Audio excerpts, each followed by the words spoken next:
What's up, guys? It's three-time NFL Pro Bowler, all-decade return specialist, Josh Cribbs. I want to welcome you to the Mac Sports Connection podcast, where Alex hosts all things Mac, all things football, all things sports, right here, Mac Sports Connection, baby. The Mid-American Conference best, bringing it only the great Mac to everyone.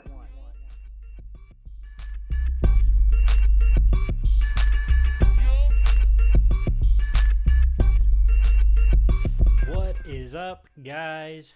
Thank you so much for joining me here this week on the Mac Sports Connection podcast. I'm your host, Alex the Captain. As always, I appreciate the support. Rocking the Central Michigan softball shirt right now. As of this recording, they are still in the Mac softball tournament. The softball team doing a great job, earned the tournament bid. They earned the 5 seed, if I remember correctly, based off the bracket.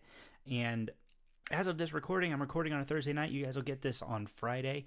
They are playing in an 11 o'clock game. The Toledo Rockets just lost in the bottom of the 7th inning to the Miami Redhawks. Shout out to Miami. This is the third time we've seen Miami and Toledo play in a postseason game this year. We saw it in football. Miami beat Toledo back in the MAC football championship. And then we saw Toledo kind of get a little bit of revenge in the MAC tennis championship on the women's side. They beat them at home. This is the third time Miami was triumphant in this third attempt. So congrats to Miami as they move on to tomorrow's slate of games. They got to wait to find out who wins between Ball State and Ohio tonight. And then, of course, whoever wins the late game between Central Michigan and the loser of Ball State, Ohio, they go home and are eliminated from the tournament. So good luck to all teams still in. Western Michigan was eliminated last night. Central Michigan knocked them out of the losers bracket after losing to Toledo earlier in the day. Got an exciting rest of the tournament. It was a long rain delay. A 9-hour first game of the day. Again, Miami triumphant. I believe it was 5-4, a sack fly in the bottom of the 7th. 5-4 victory for the Redhawks. So hats off to them. Congrats to them on a great win and a great victory. That's not why I'm recording this episode today. About a week ago, Josh Pate, you guys know him, Late Kick Pate, great, I don't want to say host, but I'm going to say host. I love his content. I actually really enjoy Josh, and all he's done for talking college sports, and some of the points he's made has been phenomenal. Recently, he made an argument that the G5 should move forward with a separate playoff, create their own championship. Josh, again, all of the stuff that you've done has been great. I love your talks on kind of mental health, the talks about like persevering and things like that. So this is no ill will towards you. You said that you want what's best for the G5, and you claim to watch you claim to watch more G5 football than about 90 to 95% of people who are upset with you for this take. And I got to tell you, Josh, as somebody who was born in this league, raised in this league, and frankly now an alumni of this league, in the next 2 years, a 2-time alumni, I also want what's best for the G5. I also want what's best for the MAC. You know, with this new playoff, you're talking about this idea that the MAC and these other teams are going to have access to an 8-lane highway. And I want us to be clear when I say new playoff, the new 12-team playoff that is on the table for the next 2 years before the potential 14-team expansion. You say that we are going to be on an 8-lane highway that goes off a cliff. Honestly, you're probably right. I'm not going to sit here and debate that, Toledo is going to go out and win the college football playoff this year. I'm not going to say Miami Redhawks are going to go out and win it this year. I'm not going to pretend. I understand that there is a gap. So I'm probably going to make a few of your arguments for you. And I think most fans of the G5, especially in the MAC, some of the Mountain West, Sun Belt, whatever, I can only speak to the MAC, but I think most fans recognize they're not going to win that first tournament. They're not going to win probably a tournament ever. But I think it's about the idea of being given access. Florida State and Georgia this year, my number one example, and I'm using a Power 5, Power 4 example. Both left out of the playoffs in favor of four different conference champions,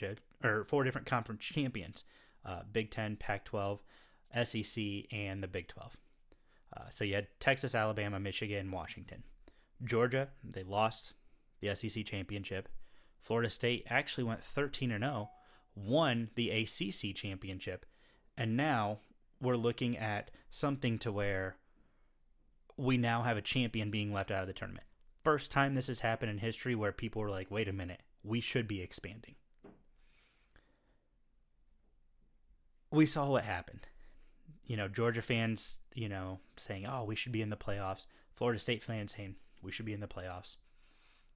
An expanded playoff is a great idea because now you're giving those teams who are, say it with me, conference champions, and an at-large team who is deserving. Both of those teams, I think, truly deserve to be in the playoffs to compete for a national championship.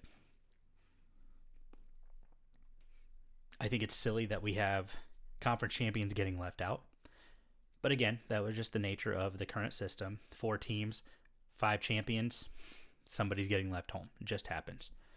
You could argue Georgia could have gone on to three-peat. They didn't get access. We saw what happened in that bowl game. They dominated Florida State, really to state their case, saying, hey, look, I think we deserved an opportunity. It's not about inclusion for inclusion's sake, frankly. And it's not really about the culture. As great as the G5 culture is, again, I only see it really from the MAC lens, but I know the group of 5 guys who do a great job see it from a lot of Sun Belt and those Southern conferences, the Sun Belt, the AAC, the Mountain West. They see it from a lot of those perspectives as well. The Conference USA. There's some great culture at a lot of these programs, a lot of these conferences, a lot of these leagues that doesn't get talked about enough. So there's some great culture all across. But I would argue that this has nothing to do with the culture as to why the G5 shouldn't break off and create their own playoff. Josh, I think you mentioned about how silly and how stupid the argument is for access about it not being about not winning a championship.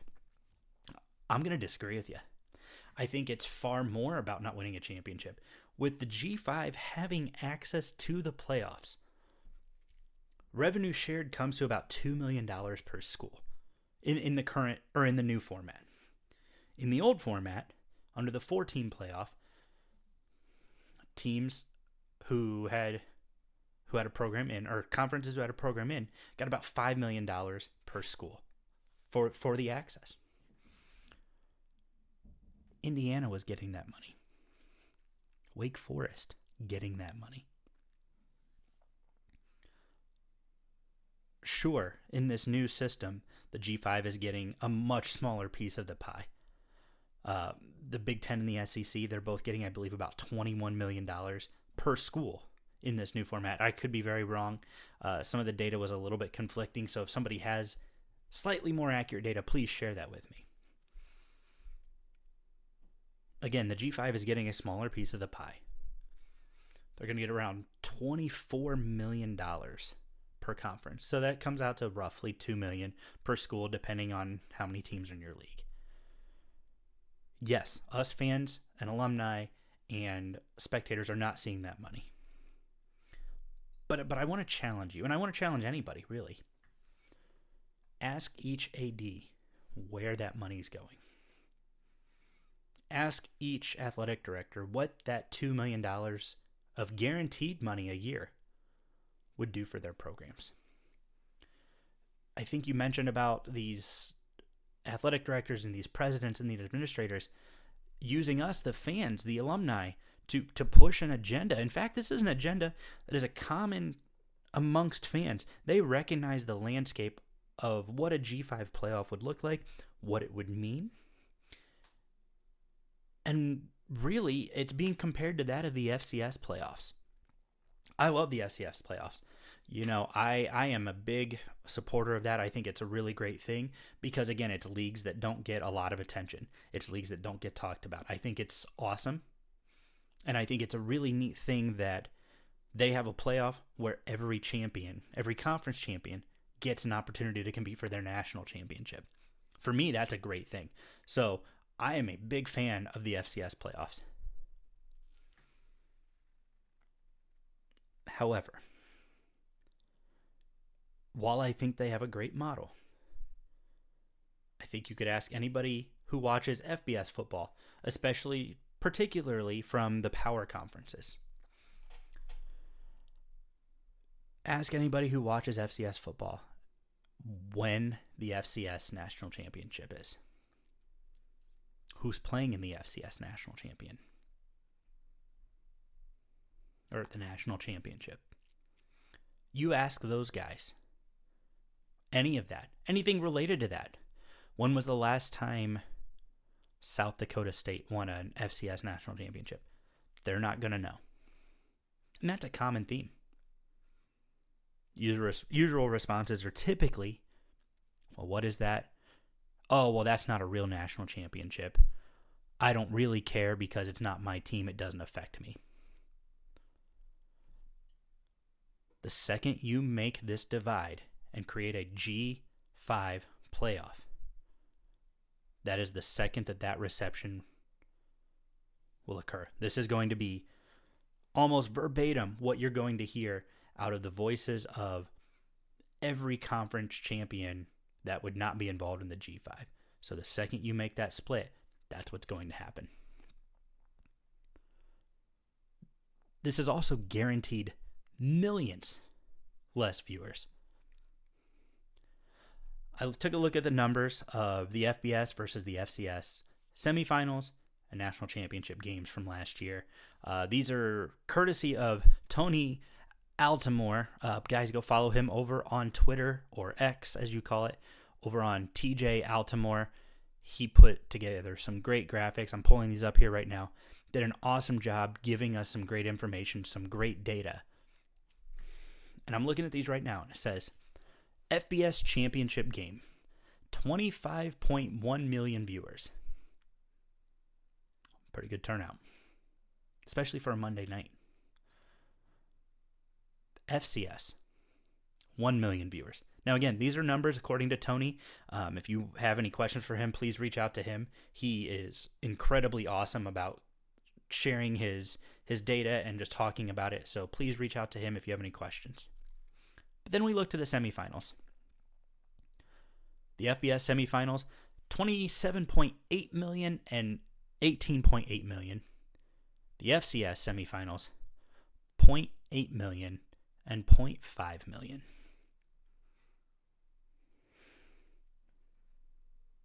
So I did a little bit of other digging. I'm like, well, surely we've had a FBS college football playoff semifinal that wasn't that great.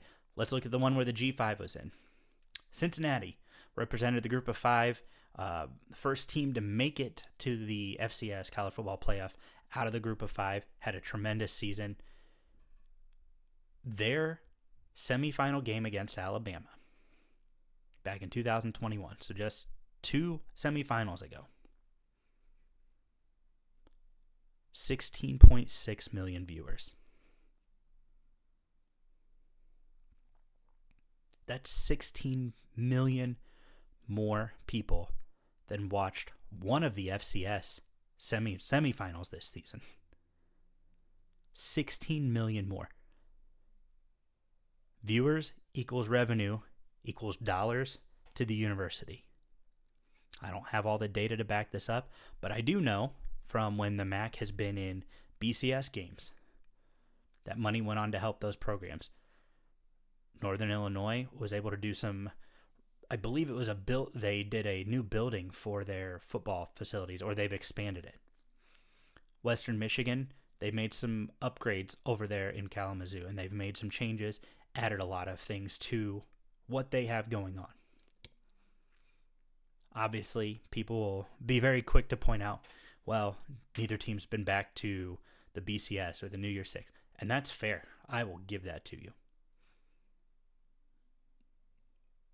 Northern Illinois has been one of the better teams, especially out of the group of five, in the 2010s decade.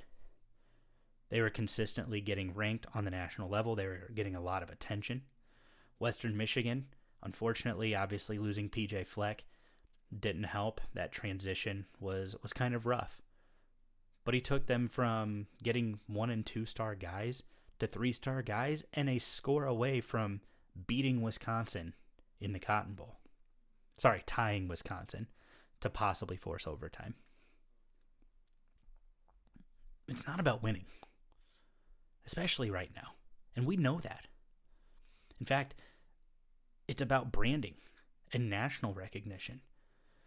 It's about getting the opportunity to put the best against the best on the biggest stages with the biggest audiences. It's about receiving even just some of the same benefits of those big brands, despite their worthiness, despite not. You used a little bit of our logic, as you said, to cherry pick numbers and stats to argue against G5 kind of getting into the playoffs. And that's fine. Although I do want to point out, you conveniently didn't mention that since the inception of the college football playoffs, on the biggest stage in the biggest games, the G5 is 4-6 against power opponents. Now I know a lot of people are going to be very quick to say, but Alex, there have been opt-outs. There have been players hitting the transfer portal. There have been players who, it's a meaningless bowl game. It doesn't matter. I don't buy that. Sure, you get a few guys who opt out because they're prepping for the NFL draft. But for me, you've got a guy who's going to play his last ever college football game, playing in that game. A guy who has worked for 4, 5, 6 years to get to a prestigious game like the Cotton Bowl or the Fiesta Bowl, whatever it may be. You get guys who have worked so hard to get to these stages. And you're telling me all of a sudden now they don't care because it's a meaningless game? Maybe some of them don't care. Maybe. I will give you that. Some of those guys who are opting out from those power programs, maybe they don't care. But I doubt it. I doubt it's because they don't care. Nobody remembers who the loser is. Or very rarely do they remember who the loser is. Unless it's Boise State, Oklahoma. Unless it's Auburn, UCF. Shoot, I think you could even talk about Penn State, Memphis. 53-39. That was a great game. But you broke down some other examples. And so I decided to dig into these numbers a little bit. You said that, and I've got the numbers here, the G5 is 93-351 since 2019, 26-180 against the SEC and Big Ten, 67-171 against all others, good for almost a 40% winning percentage. Actually, I take that back. That is an incorrect number. I'll crunch that number and I'll post it later. Guys, I apologize. But as you said, it's not even the best of the best. These are some of the worst teams in these power conferences. That's fair. That's very fair. But in your words, as I filter, I went through and I looked at each MAC champion contender over the last couple years to see the Power 5 opponents, not only who they played, where they played, and honestly, I'm going to make some of your arguments for you. I'm going to help you out because I think it's important. I think it's important to look at all the numbers. Let's look at the last three.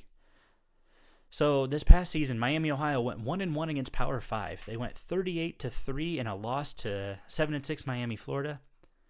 And then they beat 3-9 Cincinnati in overtime at Cincinnati. Toledo 11-3, the MAC runner-up, 0-1 against Power 5. A last-second 30-28 loss to 5-7 Illinois at Illinois. Ohio University went 10-3, 1-0 against Power 5, beat them 10-7 at home against 7-6 Iowa State. Power 5 with a winning record. 2-2 on the year, 1-1 versus winning records, 1-1 versus losing records. Okay, about 50%, not bad. Previous year, Toledo 9-5, MAC champion. So not even a good MAC champion year. In fact, I don't think Toledo was the best team in the conference this year. 0-1 against the Power 5. They played Ohio State at the Horseshoe, 77-21. Ohio State went on to be 11-2.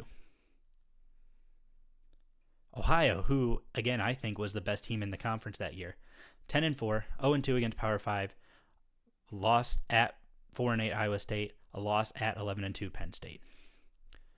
Buffalo, who could have won it out of the East, went 7-6, 0-1 against Power 5. They lost to 8-5 Maryland at Maryland. Eastern Michigan, who I could argue was the second best team in the conference that year, 9-4, 1-0 against Power 5, 30-21 over 3-9 Arizona State in Arizona.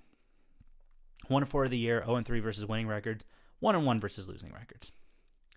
2021, Northern Illinois won the MAC that year, 9-5. This is a bad year for the MAC. 9-5, 1-1 against Power 5, a 22-21 win over 3-9 Georgia Tech, a 63-10 loss to 12-2 Michigan. Central Michigan 9-4. Again, I think this Central Michigan team likely the best team in the conference that year. 1-1 against Power 5 opponents. 34-24 loss to 6-7 Mizzou at Mizzou. So in Columbia. And then a 28-21 win over 7-6 Washington State in a bowl game. Now this was in a bowl game down in Texas. This is the Sun Bowl. This was a weird situation. I still count it because it's a win. I'd still count it if it was a loss. This is a weird situation because both of these bowl opponents for Washington State and Central Michigan got COVID. They had to kind of change locations. They had to switch things up. Actually, I believe, if I remember correctly, Central Michigan was slated to play Boise State in the Arizona Bowl. Last second change, Boise State got the call to say, hey, you know what? We got to cancel this game. However, in 3 days, if you guys want to play Washington State, maybe 3 or 4 days. It could have been, it was a quick turnaround. 3 or 4 days, go play Washington State.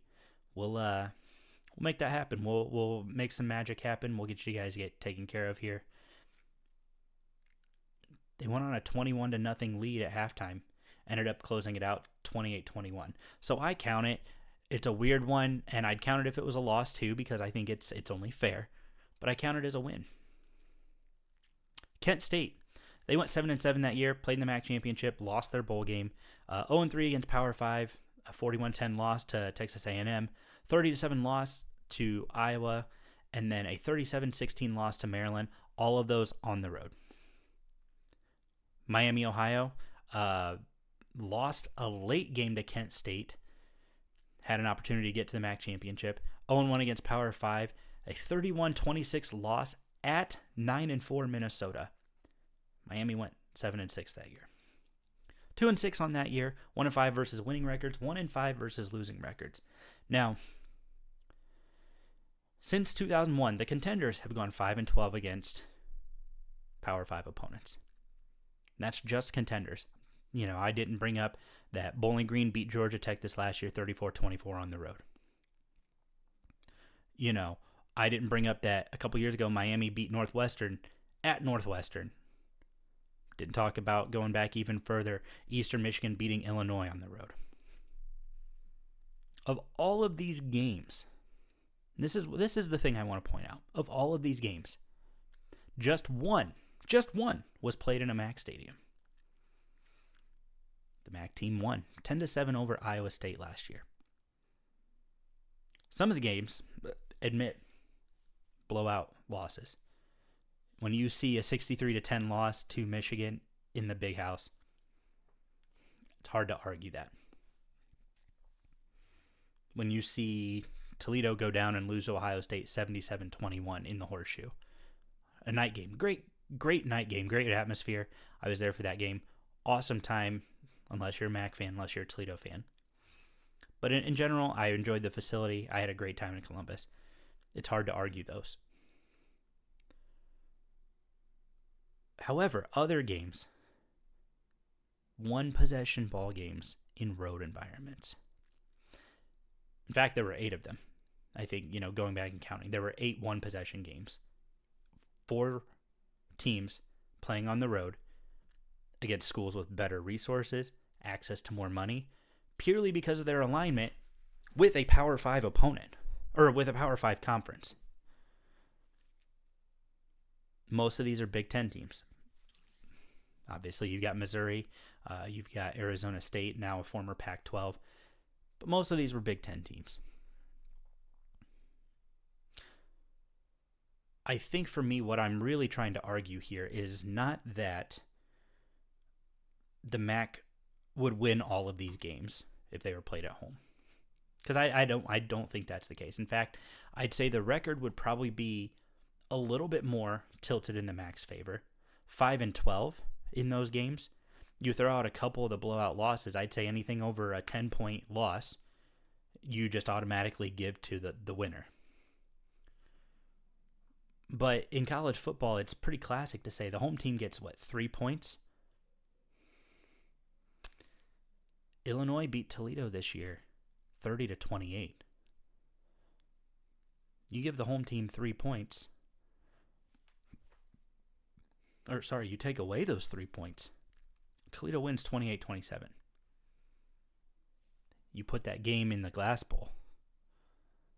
Toledo wins 30-27. Toss-up game, I'll give you that. A couple other games like that as well. And again, some of these were road victories for the MAC as well. These one-possession road victories. Northern Illinois beating Georgia Tech 22-21. Again, you spot the home team 3 points. Northern Illinois beat Boston College this year on the road. So when these teams don't travel to MAC stadiums, makes you wonder. You talk about access, you talk about getting that money. I do wonder if maybe these outcomes would be a little bit different if, I don't know, you say, hey, we're going to go ahead and throw this game into a MAC stadium. Let their fans create the hostile environment. G5 against G5. We saw San Jose State travel to Toledo this year in a great game. That was a phenomenal game. Toledo ended up winning. You play that game on the road, I think Toledo loses it. Just something to consider. Those big programs would be willing to travel more, and hats off to the ones who have. I want to give them their flowers too. Vanderbilt has traveled to Northern Illinois. Mizzou, we have seen them travel to MAC opponents. A few years ago, we saw them travel to Toledo. Miami, Florida, they traveled to Toledo. Kentucky, up until the buyout, was actually going to travel to Akron this year. So I want to give them their flowers too.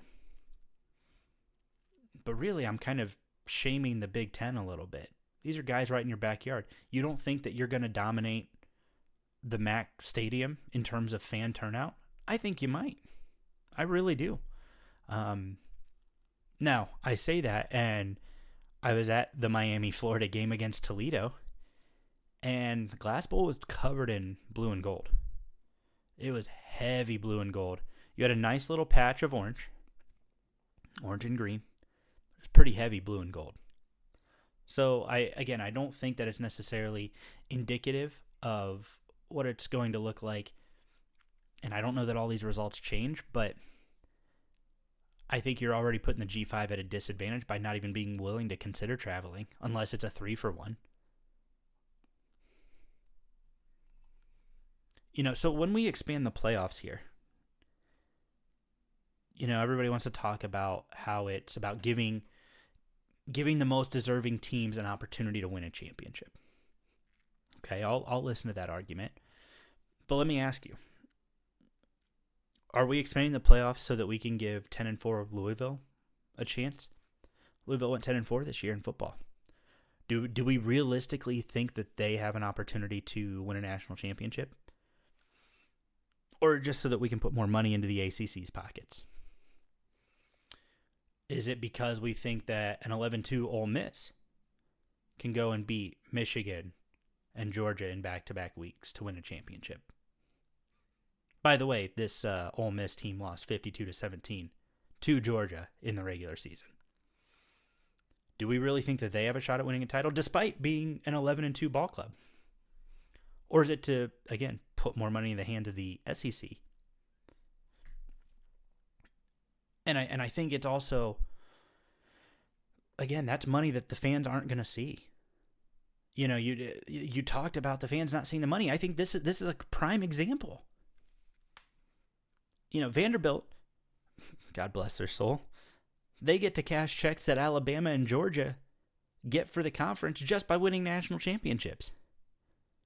You really think Vanderbilt's going to snip the playoffs? I don't. And even if they do you really think Vanderbilt's going to win a championship? I certainly don't. But I don't hear you calling that out. Wake Forest, again, they are still collecting a lot of money just for existing in the ACC. What do they contribute to football? Indiana, they're in the Big Ten.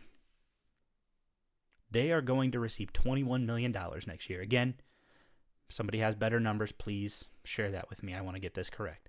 They're going to receive $21 million for being in the Big Ten. But when I looked at their schedule last year, they weren't great. But they needed 4 overtimes to beat 2-10 Akron. 4. And you're telling me that they deserve the access to the money that the Big Ten gives them just because they're in the Big Ten? I don't. I certainly don't. They proved on that day they are 2 points better than a 2-10 Akron team. This wasn't conference play. This wasn't, they played a Big Ten schedule and they had a. This was preseason to the conference play. This was early regular season non-con games, and they needed 4 overtimes to beat Akron. 4.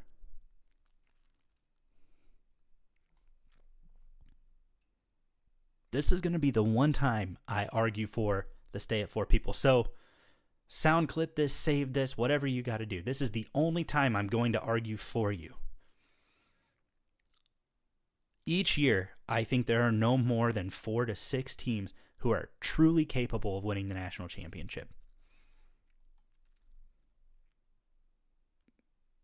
And now we're going to expand to give teams who can't even make their conference championship game access to try to win a championship. It's not about winning a championship for them. It's about branding. It's about national recognition. I think one of the other things that needs to be addressed is the margin of victory for G5 over P5 is getting smaller. You know, that much is true. You know, Eastern Michigan, they had a 9-point win over a 3-9 Arizona State. Herm Edwards was fired after the game.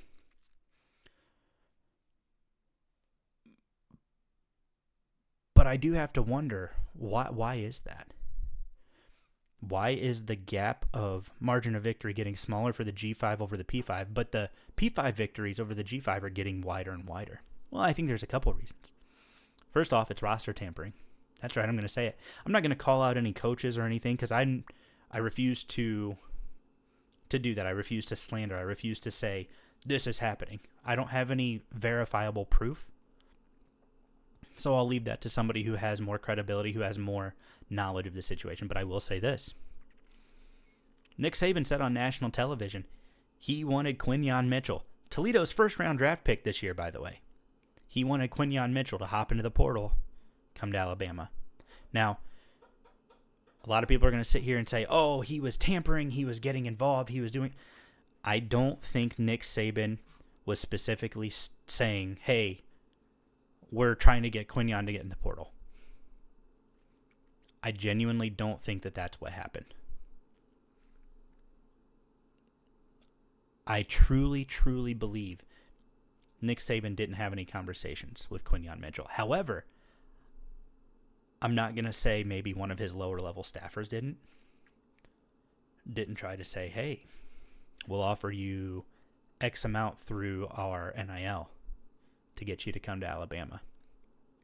Fortunately for Toledo, and really for the MAC, he stayed committed to the guys who stuck with him, who recruited him, who helped him get to the place he needed to be so that he could be a first-round top 25 draft pick in the NFL draft, the first since the 90s for Toledo. So hats off to Quinyon Mitchell, truly. As a Toledo alumni, as somebody who loves this conference, that's going to be more and more rare.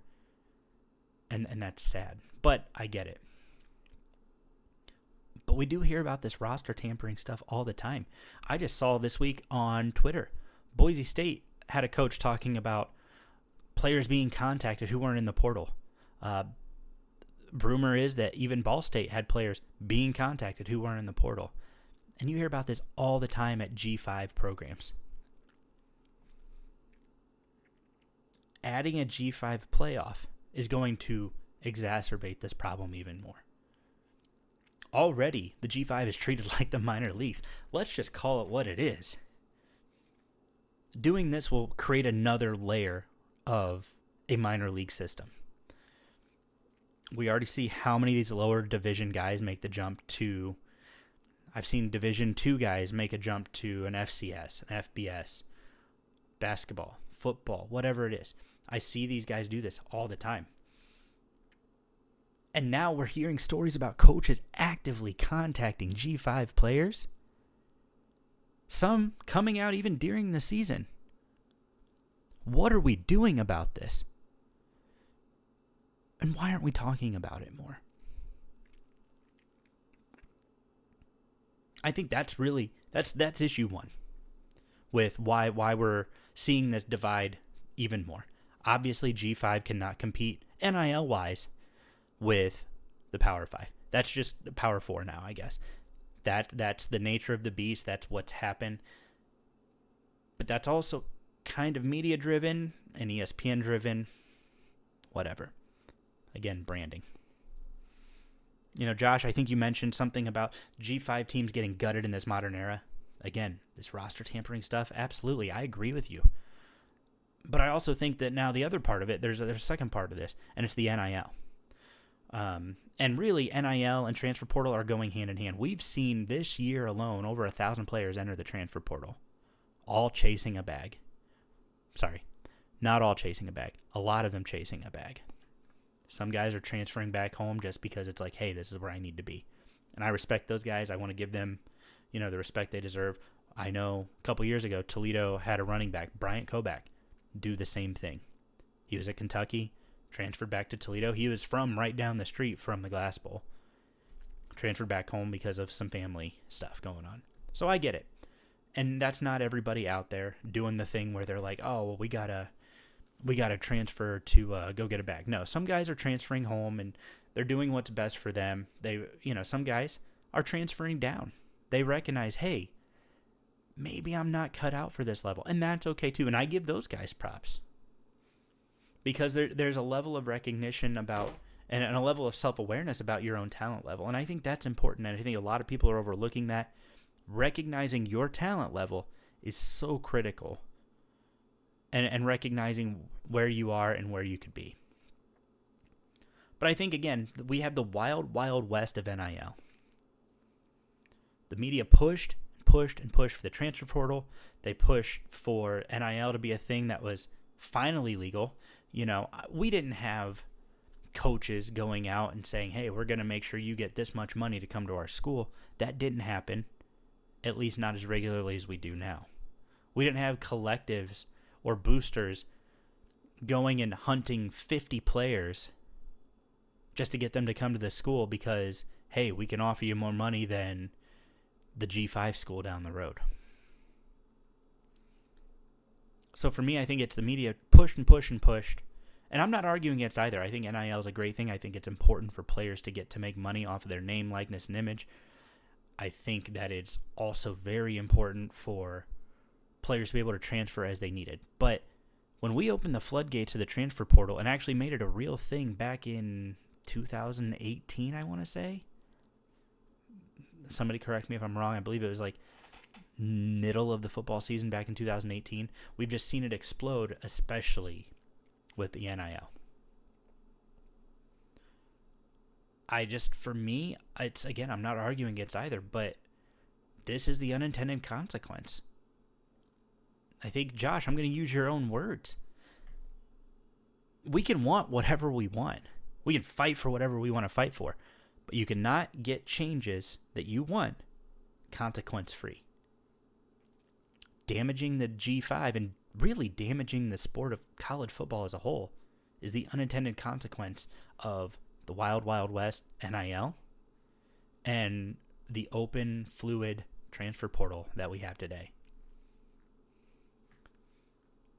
Really, and I think one of the last contributing factors is conference realignment. We killed off the Pac-12. These big conferences, the Big Ten and the SEC, really are kind of the big culprits. We've allowed them to go in and scoop up these other brands. Oregon's in the Big Ten? Really? That's a thing now?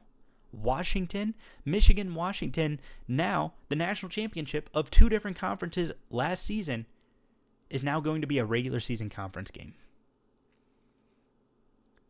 The thing that made college football great was regional rivalries that you had that you could look forward to every single season. And now some of those games are going to completely disappear or be played on maybe a rotational basis.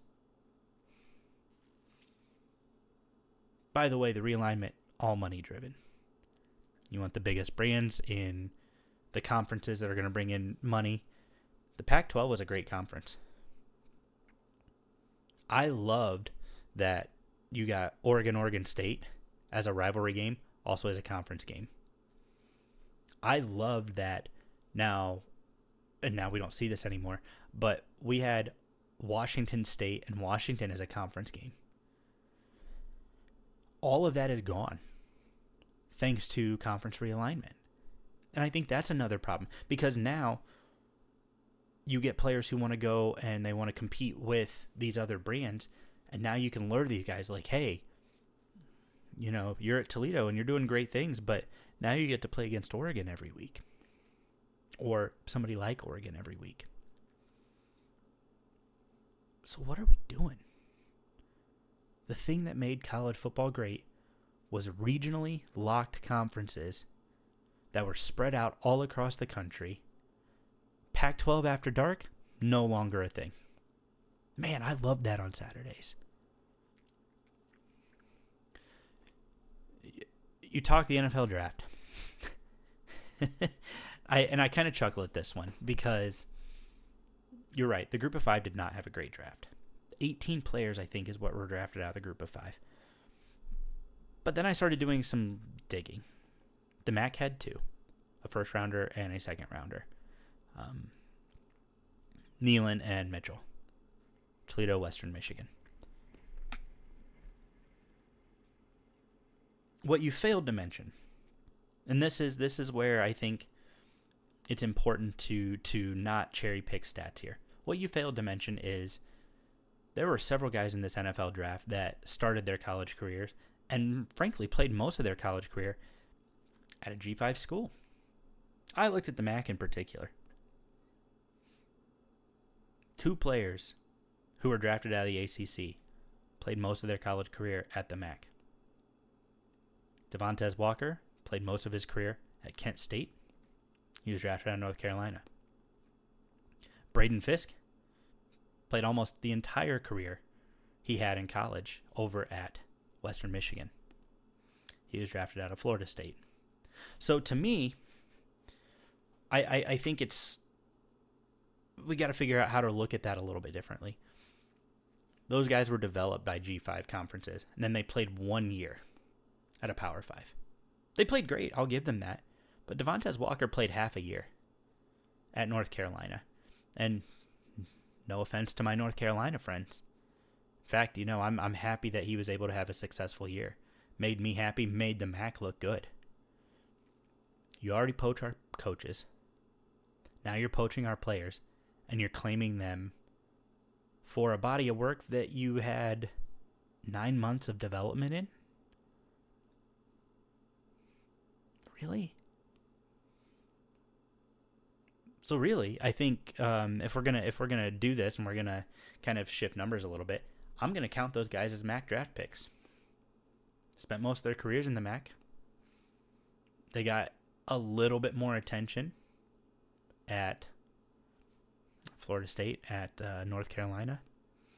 I'm counting them as MAC draft picks. So that would bring, at least from the MAC's perspective, us up to 4. That would push the G5 to 20 and maybe drop the ACC to.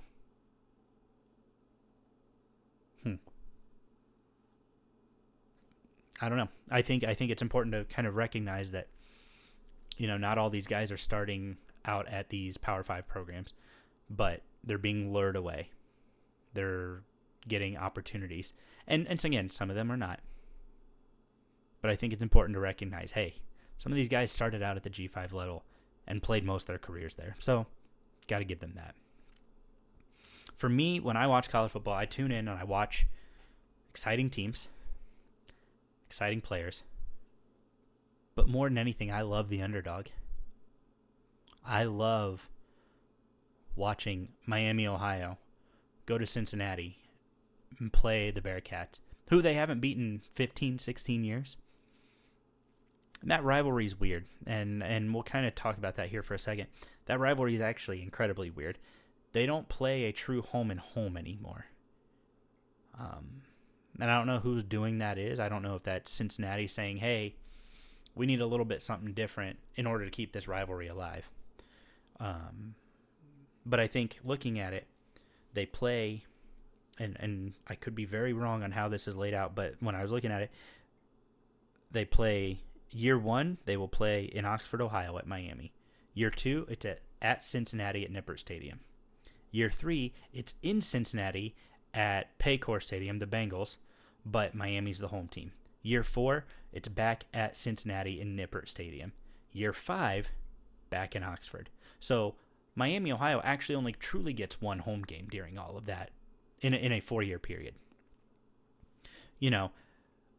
Oxford's about an hour north of Cincinnati, and then it's off a beaten path and whatever. So for me, I don't think it's fair to say that, well, Miami gets to play home game. They don't. They get to be at Paul Brown, or as is now called Paycor Stadium, as a home team for half of their home games in this rivalry. And that's a change that happened a few years ago. And guys will talk about it's a great opportunity to play in an NFL stadium, and I agree. I think it's an awesome opportunity. But why not rotate that if you're Cincinnati? Like say, hey, 1 year we'll be the home team at Paycor. In 2 years, you guys be the home team. And then you can continue to utilize your home stadiums for this rivalry. That means so much to people. Again, Miami hasn't beat them in 15, 16 years. That's a nice road win for them as Cincinnati is transitioning to the Big 12. But I just kind of wanted to talk about that. So I love watching the underdogs. I love watching teams go in that they're 30-point underdogs to, and then they pull out the victory. To me, that is the coolest thing in the world. But you make a G5 playoff. You kill Boise State, Oklahoma. You give us a G5 only playoff. You eliminate Auburn, UCF. Give us a G5 playoff. You take away the spectacle that was Western Michigan, Wisconsin in the Cotton Bowl back in 2017. You give us the G5 playoff. You take away Boise State beating Arizona in one of the first New Year's Six bowl games. I think it was 38-20. People love those games. They love those stories. People talk about the NCAA tournament and the fans that go crazy over these upsets and how there is a drop-off in viewership. That's fair. I was talking to a good friend of mine about that, and he said there's actually a drop-off in viewership after a major upset because the Alabama fans are no longer watching. The Virginia fans are no longer watching. Oakland doesn't have a huge fan base. So, yeah, you lose a little bit of that Virginia viewership. But you've got a few other casuals who are now going to flip over to that game because, well, Oakland knocked off, whoever. This is worth watching. NC State made it to the Final Four. Now they're doing their thing. So I think that argument about viewership dropping off is a fair one, but I also think it's kind of a weak one. People love players and teams pulling off upset victories. But when we see Ohio State versus Alabama for the 7th straight year, I'm going to be honest with you, that gets old. That gets old really quick. For me, I'd rather watch Miami go in and take on a 9-3 LSU in the first round of the playoffs. Possibly host. I mean, we know the powers to be at ESPN and the college football playoff will never let that happen. But let's call it what it is. I'm not afraid to sit here and say it. What's ESPN going to do? They're going to tell me I can't run my podcast anymore. But I think it's going to be really interesting because people are going to tune into that game for two reasons. You're going to get Miami people excited to watch that game. You're going to get MAC people excited for that game because it's like, hey, they're carrying our banner. They're representing our league.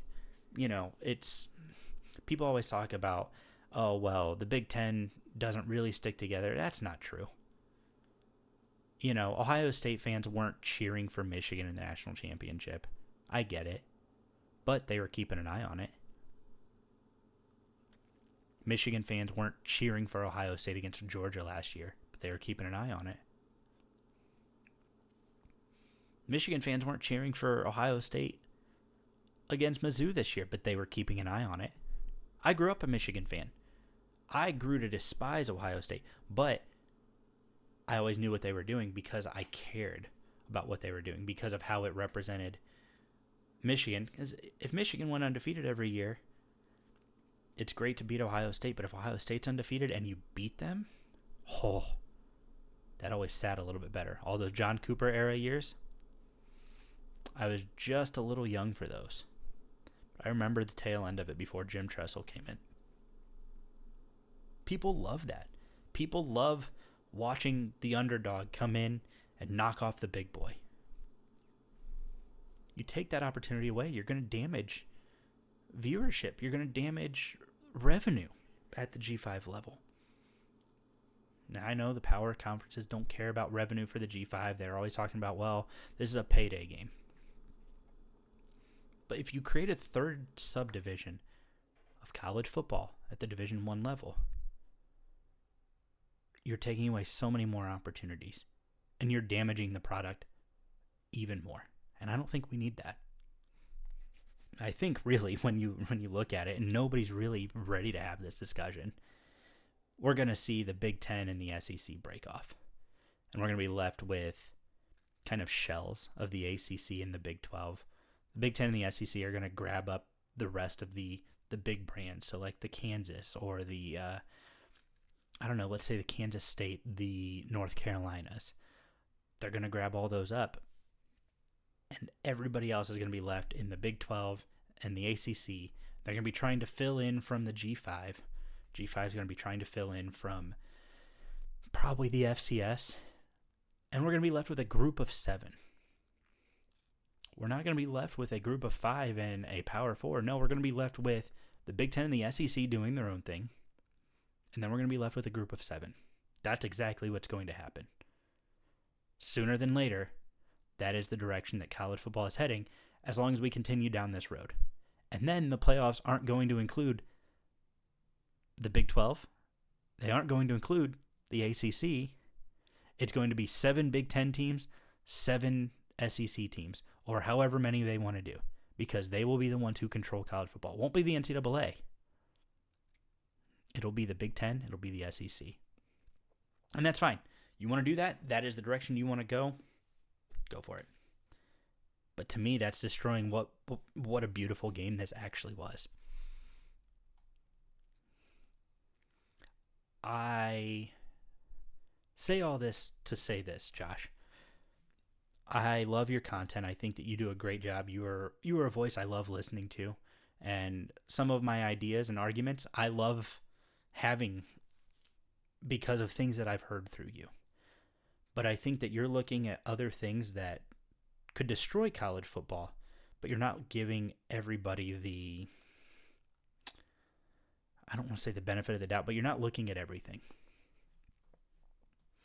So my last thing here as I kind of wrap up, I saw this idea of promotion and relegation, and I actually kind of love it, but I put my own tweak on it because the proposed one on the internet right now, I think it's 60 teams that are like guaranteed locked in, and then a revolving door of 10 teams that get promoted, relegated. For me, I think that's wrong. If you're going to do promotion, relegation, everybody's on the table. Everybody has their chips on the table, and they say, hey, we can get promoted, we can get relegated at any point. And I think that's the way to do it. Now, I do think if you do this way, you have to completely, you leave all the conferences with their Olympic sports. So the baseballs, softballs, volleyballs, lacrosses, basketball. You leave all those, and the other sports, of course, but you leave all those in the conferences they currently are sitting right now. Then I think you go back to FBS football.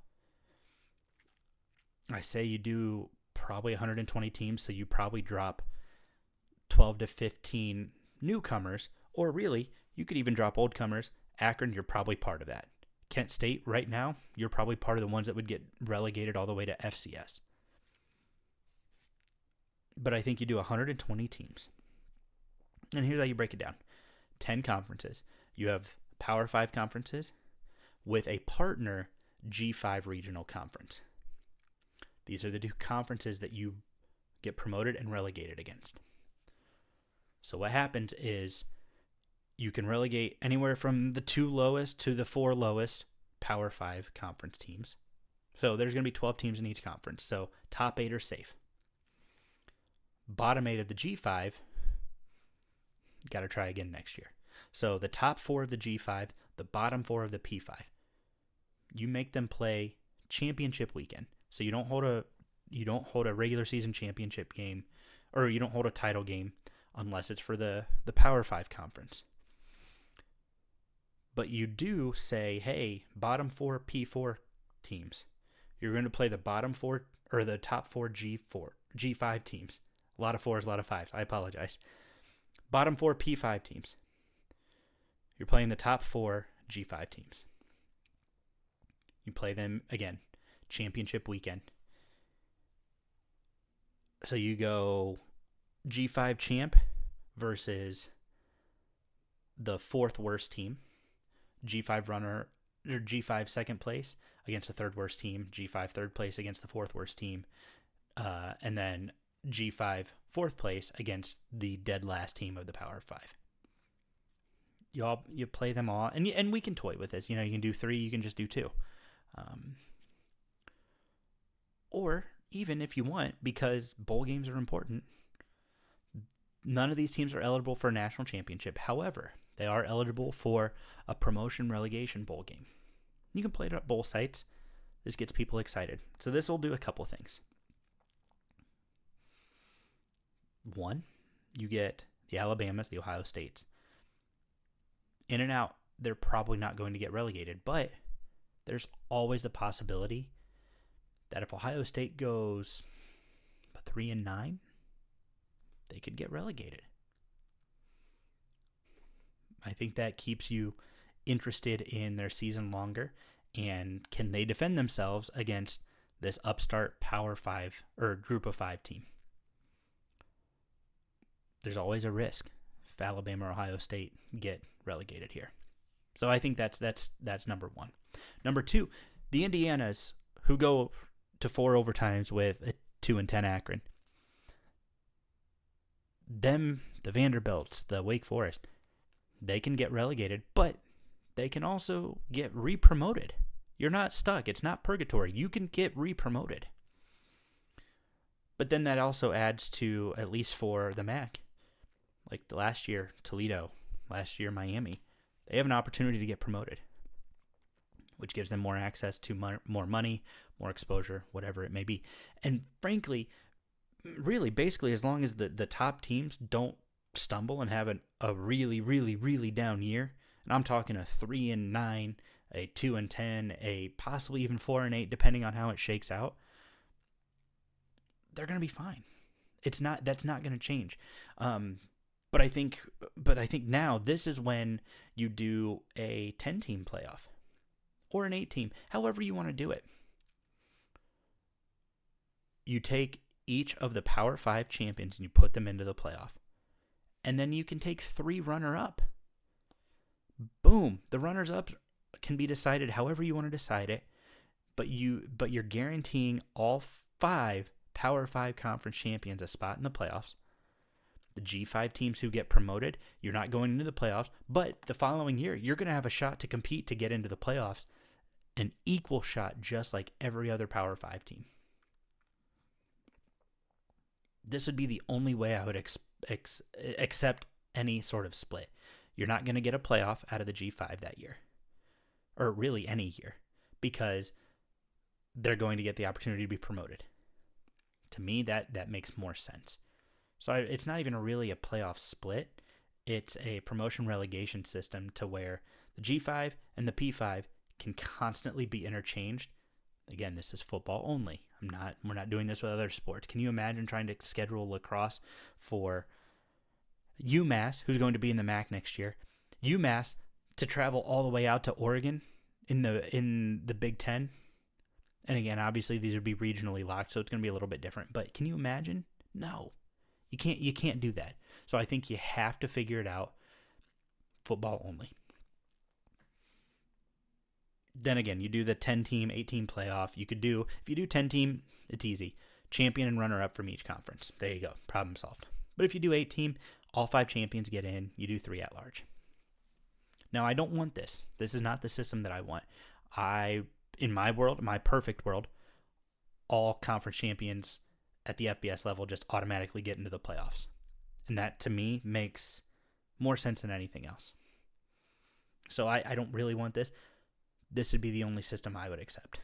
That would not include all conference champions getting in. Because now, every single team, even if they don't have a chance to win a championship that year, they're getting the opportunity to compete for a championship on a much more fair, level playing ground than they've ever been on before.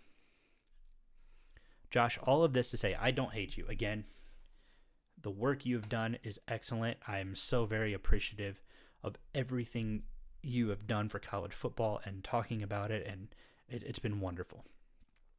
But I think that you are making this claim that you know exactly what the G5 wants, and I simply don't think that's true. I think that as a G5 fan, as really one of the contributors to G5 content, specifically in the MAC, I think that there's so many things that you're overlooking because you're more of a P5 loyalist, and that's fine. I have no problem with P5 loyalists. In fact, college football needs those. College sports needs that. But I think for me, it's more about what can we do to make this a special thing for everybody. I don't know. You guys have my solutions. Let me know what you think. Guys, thank you so much for tuning in. Hope you enjoyed it. I'm trying a few different things out here, including starting to do more video podcast. So if you guys got to listen, again, thank you so much. I appreciate it. Going to be bringing out some more content here soon. I got a couple ideas in the pipeline. Got a few interviews lined up that we're going to be making happen this summer. I will be at the MAC baseball tournament here in a couple weeks out in Avon, Ohio. So really looking forward to that. I'm going to be bringing along the guy who does the MAC baseball rundown, Graham Giles. He's going to be with me on that. We're going to be bringing you coverage all week long from the MAC baseball tournament. You guys are in for a treat for that. That's going to be a great time.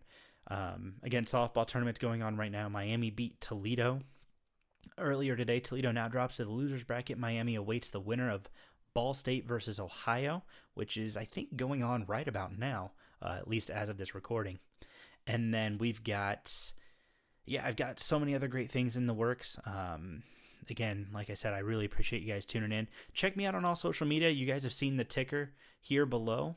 It's got all of my social media outlets. Please, please, please check those out. I, one, can't overstate how much I appreciate you guys checking that stuff out. But two, it helps me out a bunch. It gives me, obviously, more followers, more ways to expand that audience.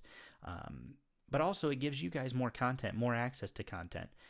Anywhere I can be found, I want to give you guys more content, give you more ways to share it, access it, whatever it may be. So please, please check out the ticker below. I think right now it's on my Facebook page, but I've got my Twitter, my Instagram, TikTok. I know I'm trying to get young and hip with you guys. But I just want to give you guys access to whatever I can. Covering this great league, all Maction, all the time, as you guys know, is my podcast tagline. I really appreciate all of you checking us out and helping to grow the brand, helping to grow Maction. Near and far, this league means the world to a lot of people, and I'm appreciative that you guys continue to tune in. And I thank you so much for all you guys do. This has been a lot of fun. We're nearing 3,000, so let's keep making that push. And yeah, guys, thank you so much for tuning in this week, and I'll see you next week.